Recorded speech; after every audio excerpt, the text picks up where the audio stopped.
We have become wild beasts. We do not fight. We defend ourselves against annihilation. It is not against men that we fling our bombs. What do we know of men in this moment when death is hunting us down? Now, for the first time in 3 days, we can see his face. Now, for the first time in 3 days, we can oppose him. We feel a mad anger. No longer do we lie helpless, waiting on the scaffold. We can destroy and kill, to save ourselves and to be revenged.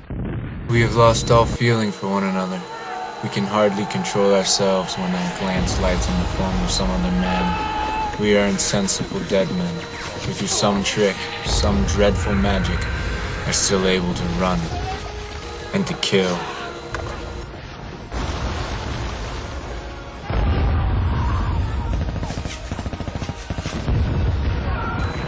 The machine gun barks.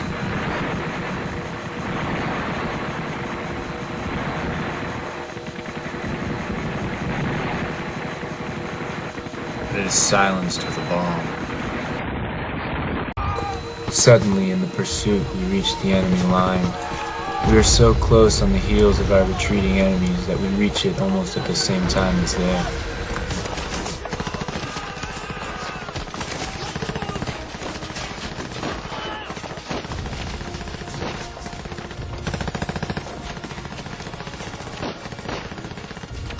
We cannot stay here long. We must retire under cover of our own artillery to our own position. You can't hold this position, men! Back to your own line! No sooner do we know this than we dive into the nearest dugouts, and with the utmost haste seize on whatever provisions we can see, especially the tins of corned beef and butter, before we clear out. Hai has scored a thin loaf of white French bread and stuck it behind his belt like a spade. It is a bit bloody at one corner, but that can be cut off. Chayton has captured 2 water bottles full of cognac.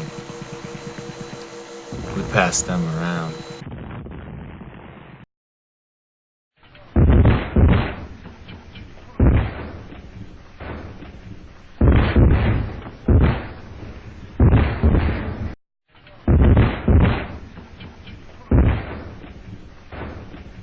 The evening benediction begins.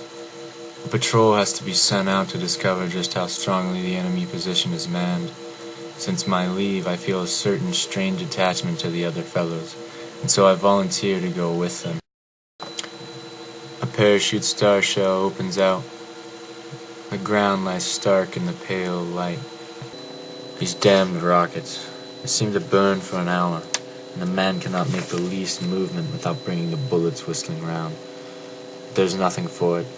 I must get out. Falteringly, I work my way farther. I move over the ground like a crab and rip my hands sorely on the jagged splinters as sharp as razor. I lie huddled in a large shell hole, my legs in the water up to the belly. When the attack starts, I will let myself fall into the water, with my face as deep in the mud as I can keep it without suffocating. I must pretend to be dead. Steps hasten over me. The first, gone. Again, another. The rattle of machine guns becomes an unbroken chain. Just as I'm about to turn round a little, something heavy stumbles, and with a crash a body falls over me into the shell hole, slips down and lies across me. I do not think at all. I make no decision. I strike madly at home and feel how the body suddenly convulses, then becomes limp and collapses. When I recover myself, my hand is sticky and wet. The man gurgles. It sounds to me as though he bellows. Every gasping breath is like a cry, a thunder, but it is not only my heart pounding. I want to stop his mouth, stuff it with earth, stab him again. He must be quiet. He is betraying me.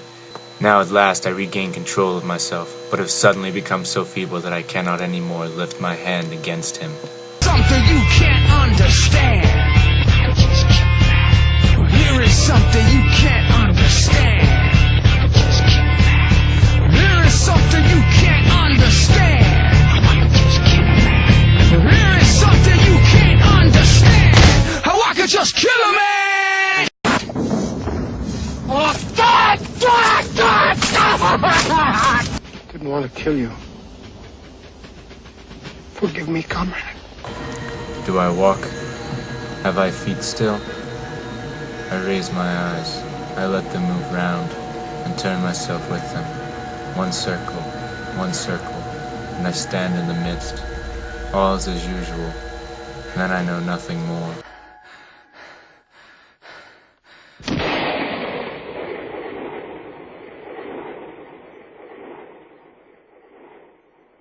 He fell in October 1918, on a day that was so quiet and still on the whole front that the Army report confined itself to a single sentence.